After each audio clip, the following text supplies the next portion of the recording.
आप सबका स्वागत है एक बार फिर आपके अपने यूट्यूब चैनल उड़ान कैरियर एकेडमी में।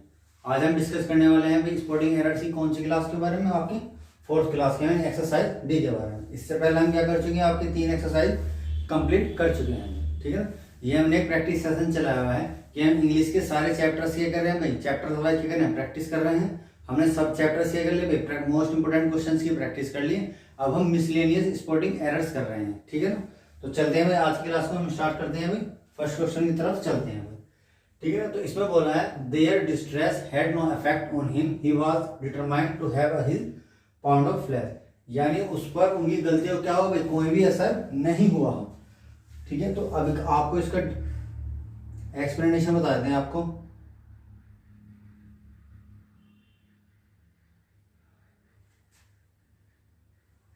जैसा क्या आएगा, आप समझिए अफेक्ट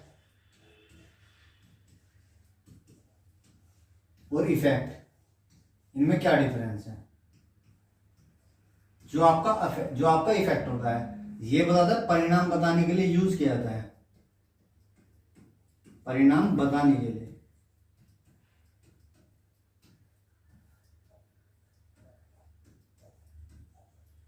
ठीक है, परिणाम बताने के लिए।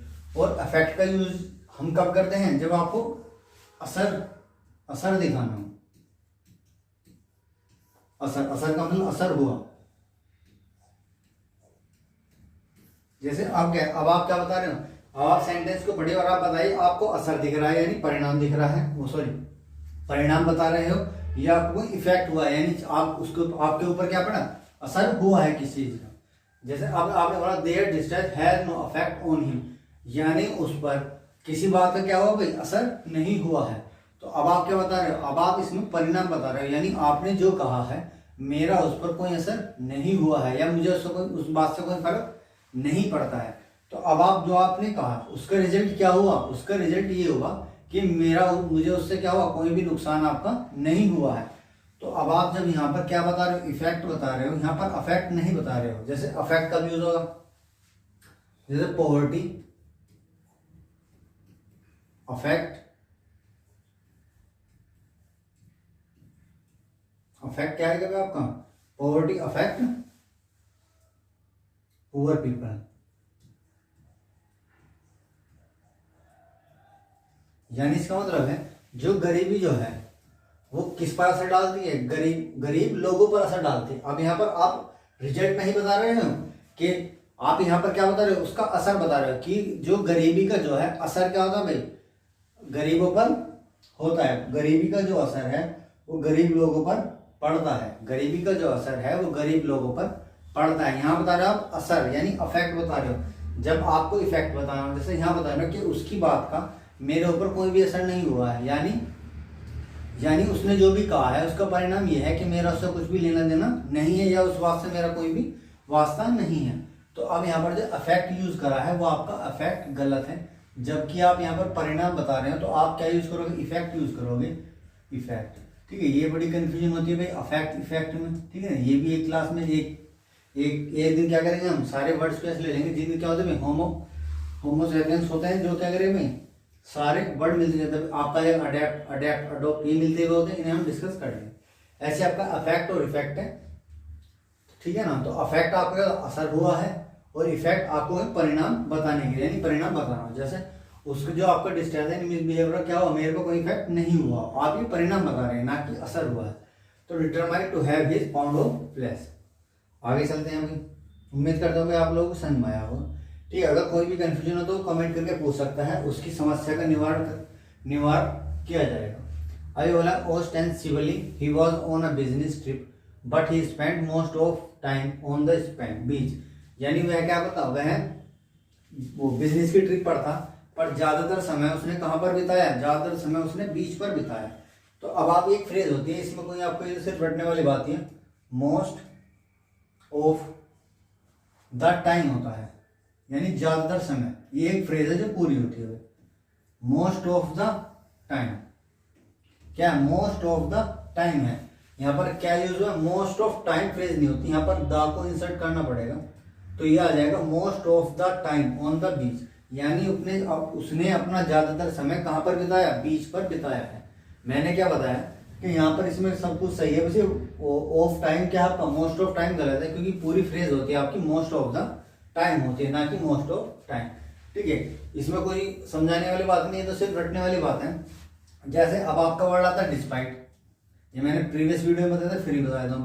डिस्पाइट अपने साथ क्या लेता है, ऑफ नहीं लेता है। ठीक है, कई बार क्या करता है, डिस्पाइट के बाद ऑफ दे देता है, जबकि ऑफ किसके बाद है, इंस्पाइट ऑफ के बाद आता है, इंस्पाइट ऑफ आता है। जैसे इंस्पाइट के बाद ऑफ आता है, ऐसे डिस्पाइट के बाद ऑफ नहीं आता। तो इसमें कोई समझाने वाली बात तो नहीं है, तो रटने वाली बात है। जैसे डिस्पाइट है, अपने साथ ऑफ नहीं लेता, ऐसे आपका मोस्ट ऑफ टाइम नहीं होता, मोस्ट ऑफ द टाइम होता है ऐसे।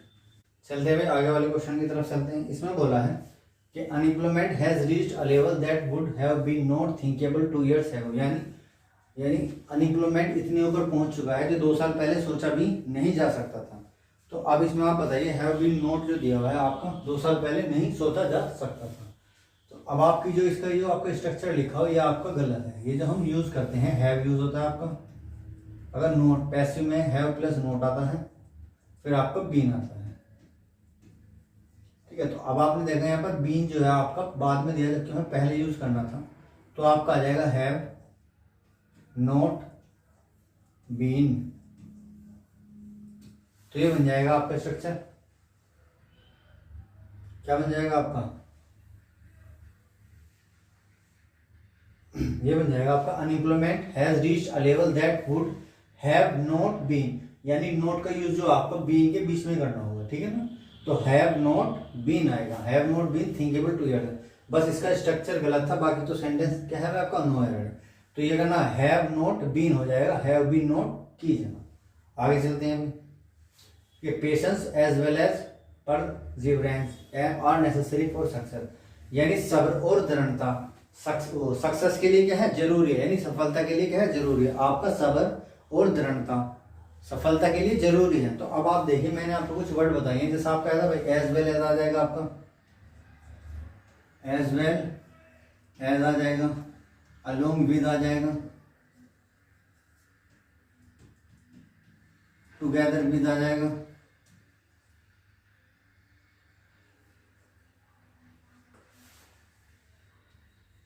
टुगेदर विद आ जाएगा।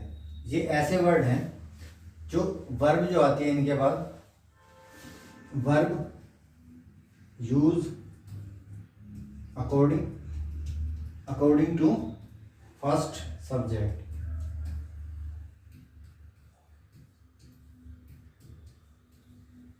ठीक है ना, फर्स्ट सब्जेक्ट के अकॉर्डिंग आती है। चलिए, तो मैंने बताया, अब आपको जो कभी भी as well as, along with, together with ऐसे वर्ड दिख जाए, ठीक है, तो इनके बाद जो वर्ब आती है वो आपके फर्स्ट सब्जेक्ट के अकॉर्डिंग आती है। किस वाले सब्जेक्ट के, फर्स्ट वाले सब्जेक्ट के अकॉर्डिंग आती है। तो अब आपने देखा एज वेल एज लिखा हुआ है, तो एज वेल एज का पेशेंस आ गया फर्स्ट सब्जेक्ट, और परसिवरेंस कितना आ गया आपका, सेकंड सब्जेक्ट। तो आपने देखा जो वर्ब आएगी फर्स्ट वाले सब्जेक्ट के अकॉर्डिंग आएगी। तो फर्स्ट वाले सब्जेक्ट क्या है, पेशेंस। पेशेंस क्या है आपका, अनकाउंटेबल नाउन है। कुछ अनकाउंटेबल नाउन ऐसे होते हैं जो अपने बात क्या लेते हैं, वर्ब की वर्ब की फर्स्ट फॉर्म लेते हैं, यानी अनकाउंटेबल। आपके वो पेशेंस को आप नाप थोड़ी सकते हो कि आपने कितना सबर, आप ऐसे थोड़ी कहोगे कि आप में 10 सबर हो गया भाई, आप में 20 सबर हो गया है, या आप में 2 सबर हो गया है। तो सबर जो है आपका क्या है भाई, अनकाउंटेबल नाउन है। तो अनकाउंटेबल नाउन होने के कारण ये अपने साथ कैसी वर्ब लेता है, वर्ब आपकी सिंगुलर लेता है। तो इस फर्स्ट वाले के अकॉर्डिंग, पेशेंस के अकॉर्डिंग क्या आपका आर जो है वो आपका डिलीट हो जाएगा, और आर की जगह आपका इज आ जाएगा।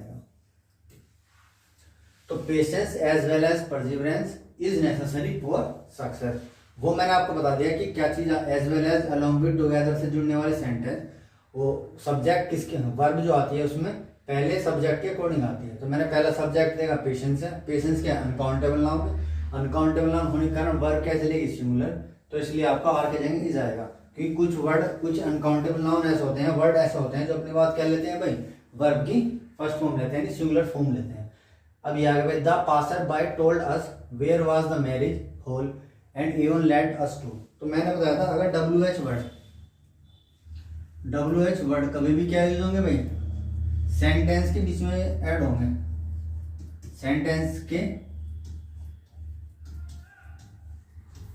बीच में यूज होंगे। तो क्या आएगा, तो सेंटेंस का स्ट्रक्चर, ठीक है ना, यह जाएगा। तो इनके बाद किसका यूज करेंगे भाई आप, इसके बाद हम यूज करते हैं आपकी असर्टिव फॉर्म का। असर्टिव फॉर्म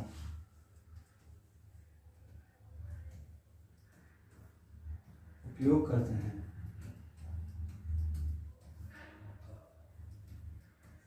मैंने क्या बताया कि अगर आपको पहले पता लगा ये आपका क्या भाई WH वर्ड आपके रिलेटिव प्रोनाउन भी होते हैं। रिलेटिव प्रोनाउन कब होते हैं, जब इनसे पहले आपको एंटीसीडेंट दिया हो, और एंटीसीडेंट क्या होता है आपका नाउन या प्रोनाउन। तो आपने देखा भाई WH वर्ड दिया हुआ है, इससे आगे आपको अस दिया हुआ है, तो ये तो एंटीसीडेंट है नहीं, एंटीसीडेंट है तो नाउन होना चाहिए, प्रोनाउन होना चाहिए था। तो इसका मतलब अब यहाँ पर वेयर क्या कर रहा है, कंजंक्शन में काम कर रहा है। तो अगर कभी भी WH वर्ड कंजंक्शन के तौर पर सेंटेंस के बीच में यूज होंगे तो इनके बाद असर्टिव फॉर्म का यूज करेंगे। तो आपकी असर्टिव फॉर्म कौन सी होती है वो ये बता दूं मैं। तो आपकी असर्टिव फॉर्म जो होती है, पहला आता है सब्जेक्ट, फिर हेल्पिंग वर्ब, फिर मेन वर्ब, ये आपकी असर्टिव फॉर्म है। ये मैंने जितनी भी वीडियोस आई सबको मैंने लिखकर बताया है, आपको बेजुबानी नहीं बताया है, क्योंकि मैंने आपको बताया था एक बार कि जितनी बार आप चीजें देखेंगे वो ऑटोमेटिकली क्या हो जाएंगी, आपकी याद हो जाएंगी। जैसे आपका दुकान से या आपका पढ़ाई का जहाँ पर आप पढ़ने जाते हो उनके बीच में 1000 चीजें पढ़ती होंगी, लेकिन आपने कभी उन्हें याद नहीं किया। आप इतनी बार उनसे गुजर चुके हो कि आपको ऑटोमेटिकली क्या वे चीजें याद हो गई हैं। तो इसलिए मैं बार बार चीजें लिखकर इसलिए बताता हूँ। ये मैंने आपको 10वीं वीडियो में बता दिया गया है ये पूरा स्ट्रक्चर, लेकिन मैंने बार बार इसलिए लिख रहा हूँ कि जब आप जितनी बार आप देखेंगे उतनी बार ऑटोमेटिकली आपको चीजें अनकॉन्शियस माइंड में फिट हो जाएगी। तो अब आपको पता लग गया वेयर आ गया, तो वेयर के बाद पहले क्या आएगा सब्जेक्ट, क्योंकि हमें असर्टिव फॉर्म को यूज करना है। तो पहला आ जाएगा द मैरिज होल आ जाएगा, फिर आपकी आएगी भाई हेल्पिंग वर्ब होता है, हेल्पिंग वर्ब नहीं तो मेन वर्ब। अब आपकी क्या आएगी भाई वॉज, तो आपका वॉज जो है ये डिलीट हो जाएगा और कहां पर इंसर्ट हो जाएगा, आपका होल के बाद आ जाएगा was. And even led us to it, यानी आ जाएगा the passer by told us where the marriage hall was, यानी where the marriage hall was and even led us to it, यानी हमें बताइए कि मैरिज होल कहाँ है और हमें वहां पर लेकर चलिए। तो मैंने क्या बताया, अगर कभी भी WH वर्ड सेंटेंस के बीच में यूज हो रहे हो, ठीक है ना, जो वो क्या होता है भाई आपका WH वर्ड सेंटेंस के बीच में स्टार्ट हो रहे हो तो उनके बाद क्या होता है असर्टिव फॉर्म का यूज करते हैं। तो असर्टिव फॉर्म क्या होती है आपकी, असर्टिव फॉर्म होती है subject, helping verb, main verb. तो आपका वॉज पहले आया था जो कि इन्वर्टेड फॉर्म यूज हुई भी थी, हमने असर्टिव फॉर्म में यूज करते हैं where the marriage hall was हो जाएगा भाई। आगे देखते हैं भाई, किसने बोला in Singapore my brother in law with his wife work. अब ये अगर दो सब्जेक्ट आपके विद से जुड़े हैं, जैसे मैंने पीछे लिखवाया था कि along with, together with, as well as, और विद भी आएगा और एंड भी आएगा। अगर कभी भी इनसे क्या जो दो सेंटेंस वो दो सब्जेक्ट जुड़े हुए हों तो वर्ब जो आएगी, वर्ब जो आती है वो फर्स्ट वाले सब्जेक्ट के अकॉर्डिंग आती है। मैंने बताया अगर कभी भी दो सब्जेक्ट आपके एज वेल एज आ गया, together with, along with, and with या विदाउट, इनसे जुड़े हुए हैं तो वर्ब जो आएगी फर्स्ट वाले सब्जेक्ट के अकॉर्डिंग आएगी। अब इसने बोला in Singapore my brother in law and his wife, यानी ब्रदर इन लॉ का मतलब साला और उसकी वाइफ। अब दो जुड़े हुए, अब verb present at the function, यानी फंक्शन में मौजूद थे। तो अब बताइए अब आप दो सब्जेक्ट आपके विद से जुड़े हुए हैं तो वर्ब कैसा आएगी आपकी फर्स्ट वाले सब्जेक्ट के अकॉर्डिंग आएगी। तो विद क्या आपका फर्स्ट सब्जेक्ट है ब्रदर इन लॉ जो कि सिंगुलर है, तो इसके अकॉर्डिंग आएगा आपका वर्ब नहीं आएगा, वर्ब डिलीट हो जाएगा, वाज आएगा। वाज क्यों आएगा, क्योंकि विद से अगर दो सब्जेक्ट जुड़े हुए हैं तो वर्ब किसके अकॉर्डिंग आती है, फर्स्ट वाले सब्जेक्ट के अकॉर्डिंग आती है। तो ब्रदर इन लॉ क्या साला एक है तो आ जाएगा आपको वाज आ जाएगा। आगे देखते हैं इस वाला, teachers of various schools met to discuss about how to impress the standard of English, यानी बहुत सारे स्कूलों के टीचर्स ने मीटिंग करी कि हम बच्चों की इंग्लिश को कैसे इंप्रूवमेंट कर सकते हैं। तो अब जो इसमें एरर है, अब आपको दिया है अबाउट, यहाँ पर अबाउट के यहाँ पे रिमूव हो जाए, क्यों हो जाएगा, क्योंकि डिस्कस का ही मतलब क्या होता है आप किसी बारे में क्या कर रहे हैं डिस्कस करेंगे, यानी आप किसी चीज के बारे में डिस्कस करेंगे। तो ध्यान रखना डिस्कस के बाद हम किसका यूज नहीं करते हैं, आपका अबाउट का यूज नहीं करते, क्योंकि डिस्कस अपने आप में ही क्या है, किसी के बारे में बात करना है, ठीक है ना। जैसे मैंने आपको बताया था, अब अवॉइड है, ये तो सिर्फ रटने वाली बात, वो जिसको ज़्यादा प्रैक्टिस होगी बाकी उसको इतना पता होगा, ये तो सिर्फ ज़्यादा वो वाली बात है, ठीक है। इसमें कोई इतना एरर वाली बात नहीं है। जैसे आपका आएगा अवॉइड, अवॉइड अपने पास जी रन लेता है, ठीक है। अब इसमें कोई समझाने वाली बात तो ये है नहीं कि अगर कभी भी आपको अवॉइड दिख जाएगा तो उसके बाद जी रन आएगा। अगर कभी प्रेजेंट इन्फिनिटी या पास्ट पार्टिसिपल यूज हुआ हो तो हम उसे रिमूव कर देंगे। इसमें सिंपल बात क्या है कि जी आपको अवॉइड दिख रहा है, उसके बाद आपका क्या आएगा, जी रन आएगा। अगर जी रन है तो करेक्ट है, नहीं है तो आपका गलत है। ये तो रटने वाली बात है, समझाने वाली बात हो तो एक्सप्लेन कर दो। ऐसे आपका डिस्कस है, डिस्कस आप किसी चीज के बारे में ही तो करेंगे, तो इसलिए डिस्कस के बाद आपका क्या यूज नहीं होगा, डिस्कस के बाद आपका अबाउट यूज नहीं होगा। तो इसलिए हम क्या कर दें, अबाउट रिमूव कर दें, क्योंकि डिस्कस का मतलब ही होता है कि आप किसी बारे में डिस्कस करेंगे।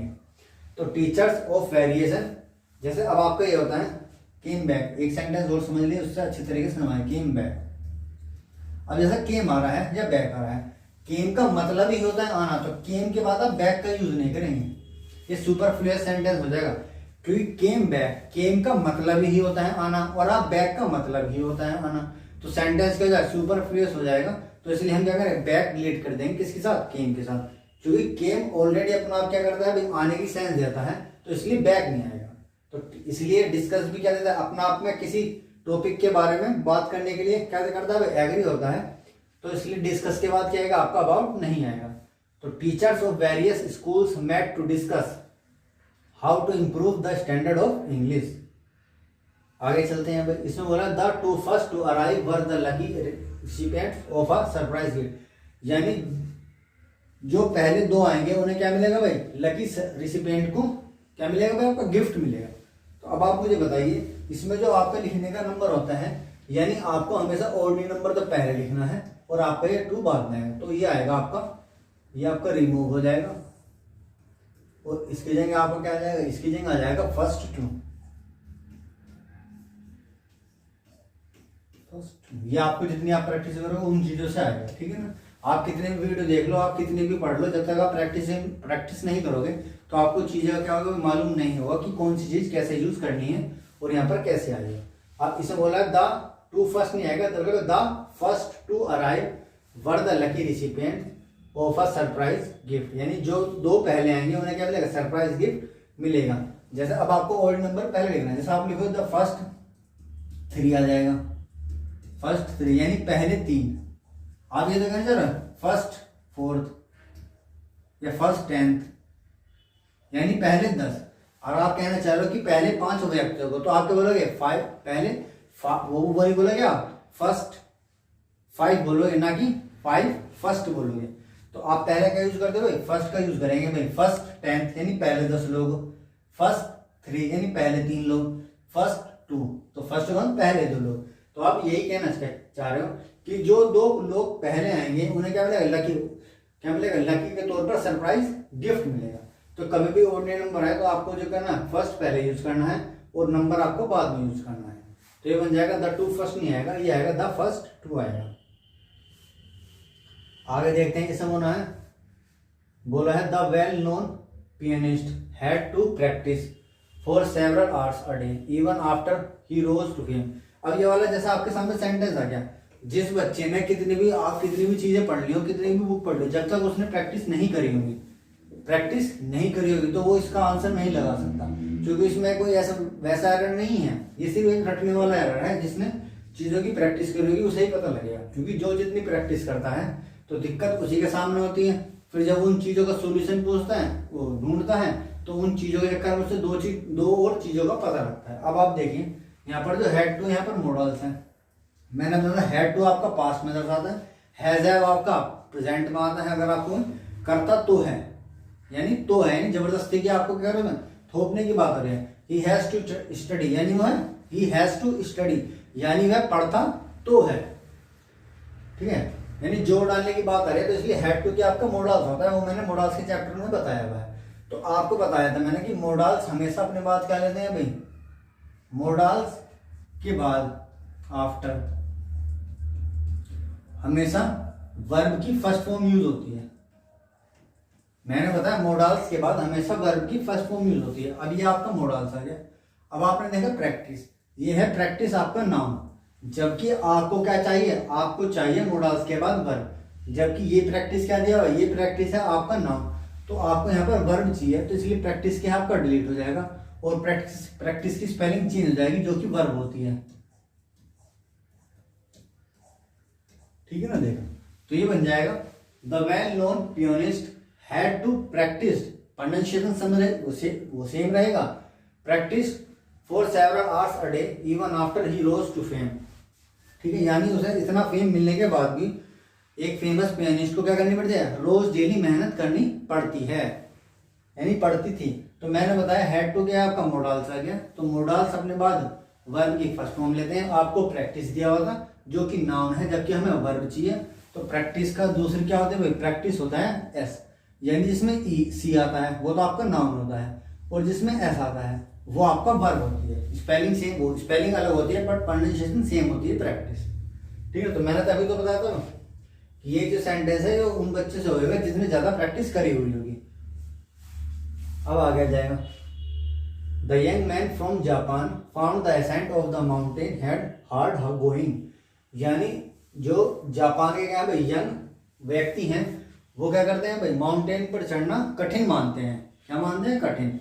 अब इसमें भी डिफरेंस समझिए, अभी आपका एसेंट जो लिखा हुआ है, एसेंट स्पेलिंग सेम होती है आपकी, एसेंट और आपका था एसेंट।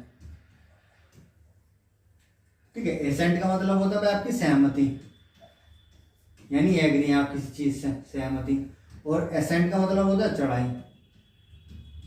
तो अब आप कहना क्या चाह रहे हो कि पहाड़ पर चढ़ाई, चढ़ाई क्या भाई, चढ़ाई करना क्या है, मुश्किल है, पढ़ाई वो माउंटेन पर चढ़ाई करना क्या है भाई, मुश्किल है। लेकिन आपने वर्ड क्या यूज करा हुआ है, एसेंट। एसेंट की मतलब होती है सहमति, जबकि आप सहमति यूज नहीं कहना चाह रहे हो, आप कहना क्या चाह रहे हो कि जापान के लोगों ने बताया कि पढ़ाई वो पहाड़ पर चढ़ाई करना क्या है भाई, मुश्किल है। तो इसलिए आपका एसेंट, एसेंट ये वाला डबल एस वाला एसेंट नहीं आएगा, सिंगल एस वाला है, कौन सा भाई, एसेंट, ए एस सेंट। इसका मतलब होता है चढ़ाई। आप कहना क्या चाह रहे हो, चढ़ाई, जबकि सेंटेंस में वर्ड के यूज करा गया है एसेंट, जिसका मतलब क्या होता है भाई, सहमति। तो ये बन जाएगा the young man, pronunciation same रहेगी भाई, स्पेलिंग अलग होती है। The young man from Japan from found the ascent of the mountain hard going. आगे वाले पे देखते हैं भाई, even today it is incredulous to think that man have walk on the moon, यानी आज के समय में यह विश्वास करना मुश्किल है कि आदमी किस पर भाई, मून वो चांद पर चल चुका है। तो अब आप बताइए इनक्रेडुलस का मतलब जो होता है,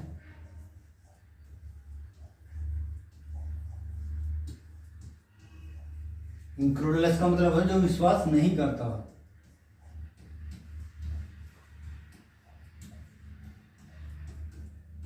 नहीं करता।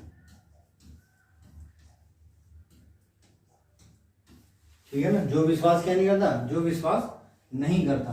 और हम क्या कहना चाह रहे हैं, इनक्रेडिबल।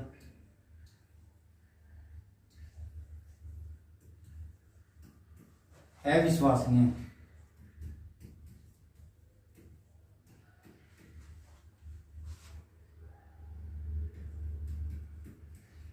ठीक है भाई, स्पेलिंग देख रहे हैं अगर, यानी जिस पर विश्वास नहीं है। इनक्रेडुलस का मतलब है जो विश्वास नहीं करता, यानी जो विश्वास नहीं करता। जबकि आप कहने के चाह रहे हो कि अविश्वसनीय है, यानी चांद पर जानी, यानी आदमी जो है आपको क्या भाई, मून पर चल चुका है, या आपको लग रहा है भाई अविश्वास नहीं लग रहा है कि ऐसा हो नहीं सकता, पर ऐसा हो चुका है। जबकि यहाँ पर जो इनक्रेडुलस का मतलब क्या बताया गया है, इनक्रेडुलस का मतलब ये होता है कि जो आदमी विश्वास ही नहीं करता या उसे विश्वास नहीं होता। हम कहना क्या चाह रहे हैं, अनबिलीवेबल, यानी ऐसा इमेजिनरी सा वर्ड यूज करने जा रहे हैं कि यार ऐसा हो गया, अचंभित। हम अचंभित वाली सेंस में यूज करने जा रहे हैं, तो यहाँ पर इनक्रेडुलस नहीं आएगा, यहाँ पर इनक्रेडिबल आएगा। तो यहाँ पर इनक्रेडुलस है आपका, ये डिलीट हो जाएगा, क्योंकि इसका मतलब होता है जिस पर विश्वास नहीं किया जा सकता। हम कहना क्या चाह रहे हैं, जैसे आप कोई घटना हो जाए तो आप अचंभित होते हैं कि यार ऐसा कैसे हो गया, पर वो हो चुका है। तो इसी केस में इनक्रेडुलस नहीं आएगा, आपका इनक्रेडिबल आएगा। आएगा क्यों? क्योंकि इनक्रेडुलस का मतलब होता है जो विश्वास नहीं करता। ऐसा आप कहना चाह रहे हो कि चांद पर क्या हो गया भाई, कोई व्यक्ति चला गया है, तो आप क्या करोगे भाई, नहीं ऐसा हो ही नहीं सकता, ऐसा हो ही नहीं सकता, तो आप क्या करोगे, इनक्रेडुलस, यानी जो विश्वास ही नहीं करेगा।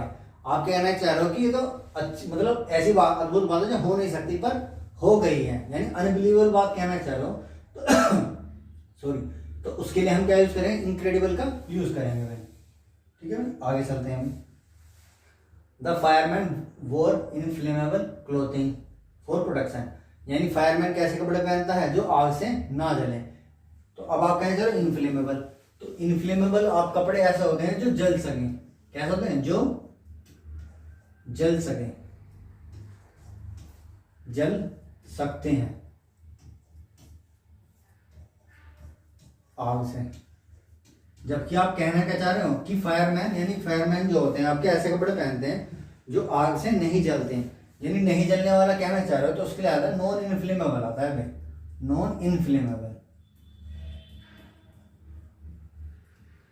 ये मैंने दोनों सेंटेंस इसलिए रखे हैं ताकि आपको जो पीछे वाला है, आपका ये पीछे वाला है, ये भी क्लियर हो जाए और ये वाला भी क्लियर हो जाए। क्योंकि पीछे वाले में आप कहना क्या चाह रहे हो, ये तो अनबिलीवेबल बात है, यानी ऐसा हो गया, आपको चौकर न होने की ऐसे कैसे हो सकता है, पर वो हो चुका है।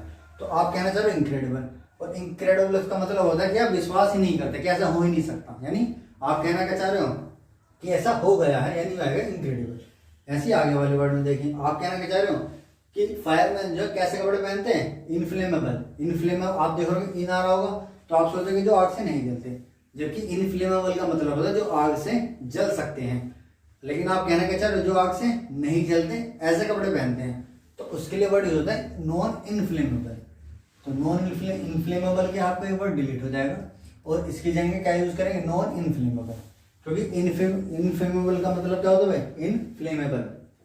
इनफ्लेमेबल का मतलब होता है जो आग से जल सकते हैं। हम कहना चाह रहे हैं जो आग से नहीं जलते, तो वहां पर आएगा नॉन इनफ्लेमेबल वर्ड। ठीक है, आगे चलते हैं। इसमें बोला है beside food the pilgrimage carried some medicine, यानी बिसाइड यानी फूड के अलावा क्या ऐड कर लेना, आप मेडिसिन और ले लेना, यानी फूड के अतिरिक्त आपको क्या लेना, मेडिसिन भी लेने हैं। तो मैंने बताया था बिसाइड और बिसाइड्स में मैं आपको डिफरेंस बताता, एक बार और बताऊं भाई। आपका लिखा बिसाइड और आगे बिसाइड्स, ठीक है, इसका मतलब होता है पास में, पास में बराबर में।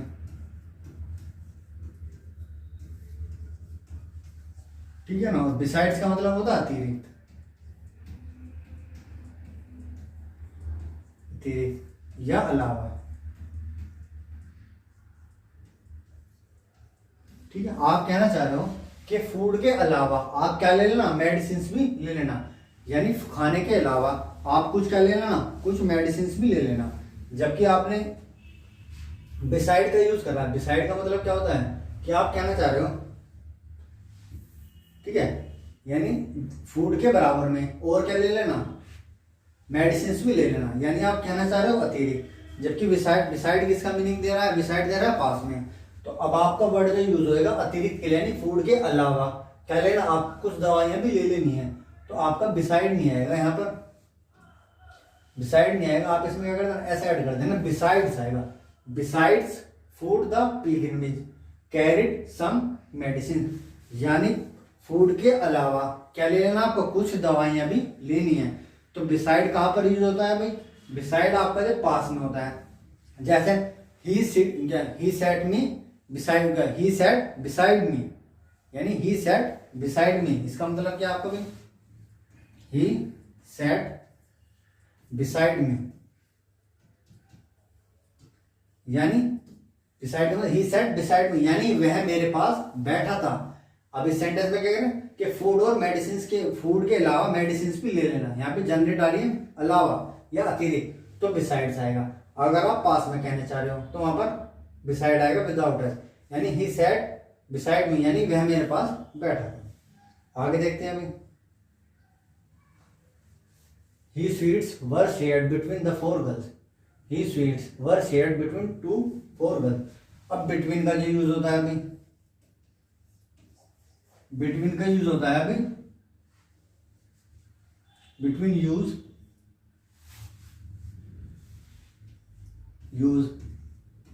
फॉर टू, ठीक है। और आपका था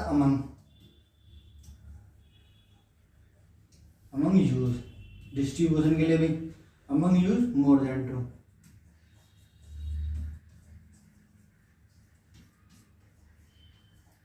यानी मैंने बताया बिटवीन का यूज जो होता है वो दो के लिए होता है और अमंग का यूज जो होता है वो दो लोगों के लिए होता है। तो अब आप कहना चाह रहे हो कि ये स्वीट्स को किनके भाई, चार लड़कियों में क्या कर दिया था भाई, बांट शेयर कर दिया था। यानी मिठाई को चार लोगों में क्या कर दिया था भाई, बांट दिया गया था। अब यहाँ पर जो बांटने की बात हो रही है वो दो लोगों में नहीं हो रही है। कितने लोगों में हो रही है, दो से ज्यादा की में हो रही है, क्योंकि 4 गर्ल्स हैं। तो 4 गर्ल्स की वजह से आपका यहाँ पर बिटवीन जो है ना दो लोगों के बीच में आता है। अगर यहाँ पर 4 की जगह आप क्या कर दोगे भाई, अगर यहाँ पर 2 गर्ल्स कर दो तो आपका ये सेंटेंस क्या हो जाएगा, करेक्ट हो जाएगा। क्योंकि अब आप मिठाई बांटने की बात किस में कर रहे थे, दो लड़कियों में कर रहे थे। जब आप चीजें बांटना दो लोगों में कर रहे थे तो वहां पर किसका यूज होता है, बिटवीन का। लेकिन सेंटेंस में क्या कहा गया है, सेंटेंस में कहा गया है कि ये मिठाई को 4 लड़कियों में बांट दिया गया था। यानी अब बांटने की बात जो है दो लोगों से ज्यादा में हो रही थी, तो बिटवीन नहीं आएगा, अमंग आएगा। क्योंकि अमंग का यूज हम बांटने के लिए मोर देन 2 करते हैं। तो बिटवीन आपका डिलीट हो जाएगा और इसकी जगह आ जाएगा अमंग। आप ऐसा भी कर सकते हैं, किसी को 4 दिया आप 2 कर सकते हैं। लेकिन एरर क्या है इसमें, प्रीपोजिशन में बिटवीन नहीं आएगा, अमंग आएगा। The sweets were shared among the four girls. आगे जाएंगे। The long distance train which met with an accident was carrying some army personnel. यानी जो लंबी दूरी की ट्रेन थी वो क्या कर रही थी, वो एक एक्सीडेंट से उसको क्या होगा, एक्सीडेंट हो गया। जो क्या कर रही थी, सम आर्मी नहीं, पर्सनल नहीं आएगा। जो सम आर्मी, सम यानी कुछ जवानों को कैरी कर रही थी। तो ये पर्सनल जो है ये आपका गलत है। पर्सनल का मतलब यहाँ पर आ रहा है निजी, जबकि हम कहना क्या चाह रहे हैं कि आर्मी के ऑफिसर्स को कैरी कर रही थी। तो ऑफिसर्स के लिए पर्सनल की स्पेलिंग गलत दूसरी होती है, ये होती है आपकी, ठीक है। इसका मतलब होता है जवान, ठीक है ना। स्पेलिंग आपकी जवान की होती है, PERSONNEL होती है। जबकि आप क्या कह रहे हो, पर्सनल का मतलब निजी। आप कहना क्या चाह रहे हो कि जो लंबी दूरी की ट्रेन थी, ठीक है ना, वो क्या कैरी कर रही थी, वो जवानों को कैरी कर रही थी। यानी आप कहना क्या चाह रहे हो, जो लंबी दूरी की ट्रेन थी वो क्या कैरी कर रही थी, वो जवानों को कैरी कर रही थी जिसका एक्सीडेंट हो गया है। लेकिन अब जो सेंटेंस में पर्सनल लिखा हुआ है, इसका मतलब क्या है कि जो लंबी दूरी की ट्रेन थी वो आर्मी क्या कर रही थी, निजी आर्मी को क्या कर रही थी, कैरी कर रही थी जिसका एक्सीडेंट हो गया है। जबकि आप कहना चाह रहे हो कि जो लंबी ट्रेन का एक्सीडेंट हुआ है उसमें क्या था, उसमें जवान जा रहे थे, जो क्या हो गया, आपका एक्सीडेंट हो गया है। तो यहाँ पर पर्सनल नहीं आएगा, पर्सनल की जगह ये वाला पर्सनल आएगा, ONNEL वाला। इसका मतलब होता है जवान, जबकि इसका मतलब होता है पर्सनल का मतलब निजी।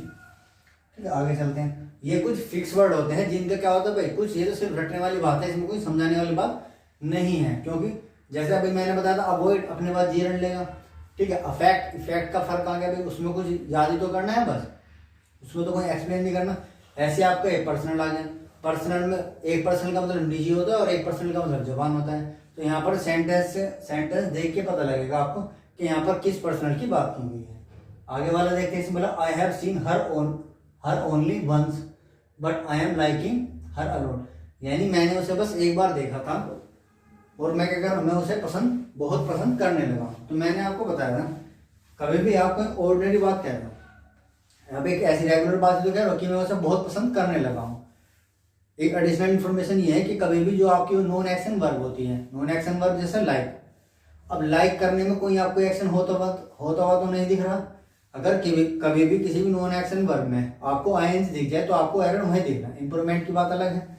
यानी कभी भी नॉन एक्शन वर्ब आपकी आईएनजी फॉर्म में नहीं हो सकती। जैसे नो है, नो होने में कोई काम हो रहा, मैं आपको जानता हूँ, अब इसमें कोई काम होता हुआ दिख रहा है, नहीं दिख रहा है, तो कभी भी नो आपको आईएनजी फॉर्म में नहीं मिलेगी। ऐसी आपकी लाइक है, लाइक होने में आपको पसंद करता हूँ, तो इसमें पसंद होने में आपको कोई काम होता हुआ थोड़ी दिख रहा है। जब काम होता हुआ नहीं दिख रहा तो आपकी कैसी वर्ब हो जाएगी, नॉन एक्शन वर्ब हो जाएगी। और नॉन एक्शन वर्ब कभी भी आपकी किस में नहीं आ सकती, कॉन्टिन्यूस टेंस में नहीं आ सकती। और वैसे भी आप ऑर्डिनरी बात कह रहे हो तो ऑर्डिनरी बात कहने के लिए हम किसका यूज करते हैं, प्रेजेंट इंडेफिनिट का यूज करते हैं। प्रेजेंट इंडेफिनिट क्या होता है, अगर सब्जेक्ट सिंगुलर है तो वर्ब की फर्स्ट फॉर्म में एस या ईएस ऐड करते हैं, अगर सब्जेक्ट प्लूरल है तो वर्ब की फर्स्ट फॉर्म रखते हैं। अब आपने देखा आई एम लाइकिंग नहीं आएगा, आई एम लाइकिंग क्या आपका डिलीट हो जाएगा, क्योंकि आप एक ऑर्डिनरी बात कह रहे हो, मैं उसे पसंद करता हूं, तो आई क्या आ जाएगा, आई की फर्स्ट फॉर्म में लाइक आ जाएगा बस। क्यों आएगा, क्योंकि सब्जेक्ट प्लूरल है तो वर्ब की फर्स्ट फॉर्म आएगी, वर्ब कहती है आपकी लाइक, तो इसलिए फर्स्ट फॉर्म। अगर यहाँ पर ही आ जाता तो यहाँ लाइक्स कर देते, तो ये बन जाएगा I have seen her only once, यानी मैंने उसे एक बार देखा है लेकिन मैं उसे बहुत पसंद करने लगा हूं, तो आई लाइक हर अलॉट आ जाएगा। ये समझ में आएगा लाइक, आई एम लाइकिंग क्यों डिलीट हुआ, क्योंकि लाइकिंग नॉन एक्शन वर्ब है, वो कॉन्टिन्यूस नहीं आएगी, तो इसलिए लाइक आ गया। फिर आपने बताया अगर कोई भी आप ऑर्डिनरी बात कह रहे हो तो वो आपका किस में बनता है भाई, सिंपल प्रेजेंट इंडेफिनिट बनता है। और सिंपल प्रेजेंट इंडेफिनिट क्या कहता है भाई, इंडेफिनिट कहता है कि अगर आपकी सब्जेक्ट सिंगुलर है तो वर्ब की फर्स्ट फॉर्म में एस ऐड कर देते हैं, अगर सब्जेक्ट आपका प्लूरल है तो वर्ब की फर्स्ट फॉर्म रखते हैं। यहाँ पर सब्जेक्ट हमारा प्लूरल था, कौन सा, आई, तो इसलिए हमें वर्ब की फर्स्ट फॉर्म रखनी पड़ेगी। आगे देखते हैं भाई, John is working very hardly as the examination are fast appreciation, यानी आप कहना चाह रहे हो कि जॉन जो है एग्जाम के लिए क्या कर रहा है, बहुत कठिन मेहनत कर रहा है। तो यहाँ पर हार्डली जो वर्ड यूज करा गया है, हार्डली क्या होता है आपका गलत है, क्योंकि हार्डली का मतलब होता है ना के बराबर, ना के बराबर, जबकि आप कहना चाह रहे हो वो बहुत कठिन परिश्रम कर रहा है, तो कठिन परिश्रम के लिए आप वर्ड यूज करते हैं हार्ड, ठीक है ना, हार्ड। तो आप कहना चाह रहे हो he is working very hard as the examination are fast approaching, तो हार्डली नहीं आएगा, यहाँ पर क्या आएगा आपका हार्ड आ जाएगा, तो आपका ये हार्ड यहाँ पर इंसर्ट हो जाएगा। हार्डली का मतलब होता है आपकी नेगेटिव वर्ब है, जो मतलब करते हैं ना के बराबर, यानी वह बहुत, क्या बोला, वेरी, यानी वह बहुत ना के बराबर वो कर रहा है, एग्जामिनेशन की प्रिपरेशन कर रहा है। लेकिन आप कहना क्या चाह रहे हो कि वह बहुत कठिन परिश्रम कर रहा है एग्जाम के लिए, तो John is working very hard आएगा, हार्डली नहीं आएगा, क्योंकि हार्डली क्या है, नेगेटिव एडवर्ब है, यानी ना के बराबर, जिसका मतलब होता है ना के बराबर। जबकि आप कहना चाह रहे हैं वह बहुत कठिन परिश्रम कर रहा है, तो वेरी हार्ड आएगा, ना कि हार्डली। आगे देखते हैं, 2 hours have passed since she had fallen asleep. और मैंने आपको बताया था अगर सिंस कभी भी किस समय मीनिंग देगा भाई, जब सेगा, जब या जब सेगा मीनिंग देगा, तो इसके आगे वाला सेंटेंस जो आएगा पास्ट इंडेफिनिट में आएगा, और इससे पहले वाला सेंटेंस जो आएगा या तो प्रेजेंट परफेक्ट में आएगा, प्रेजेंट परफेक्ट में आएगा, या आपका प्रेजेंट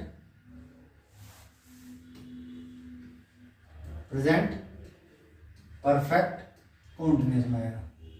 ये पता कैसे लगेगा ये परफेक्ट में है कब कॉन्टिन्यूस में आएगा, जब आपको सेंटेंस किस में, जब इंडेफिनिट में हो, या आपका सेंटेंस किस में हो, कॉन्टिन्यूस में। यानी अगर किसी भी उसका टेंस का आपको इंडेफिनिट दिया हो तो उसका परफेक्ट में चेंज हो जाएगा, किसी भी सेंटेंस का आपको कॉन्टिन्यूस दिया हो तो उसके परफेक्ट में चेंज हो जाएगा। तो अब आप कहना क्या चाह रहे हो, 2 hours हैव पास्ड सिंस, यानी 2 घंटे बीत चुके हैं जब से वह सोया है, यानी जब से वह सोया है 2 घंटे बीत चुके हैं। अब यहाँ पर सिंस जो है जब से का मीनिंग दे रहा है, तो मैंने देखा सिंस से पहले तो प्रेजेंट परफेक्ट बनेगा या प्रेजेंट परफेक्ट कॉन्टिन्यूस।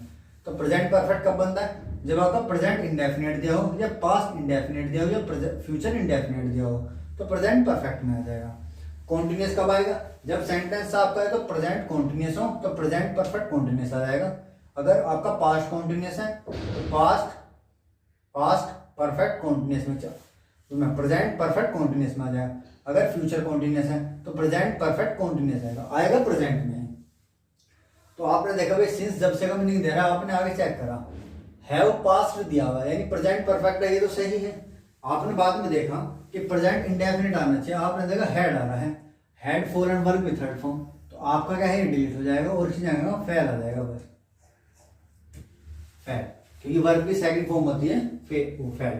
तो 2 hours have passed since he fail asleep, यानी जब से वह सोया है 2 घंटे बीत चुके हैं, या जब से 2 घंटे बीत चुके हैं जब से वह सोया है।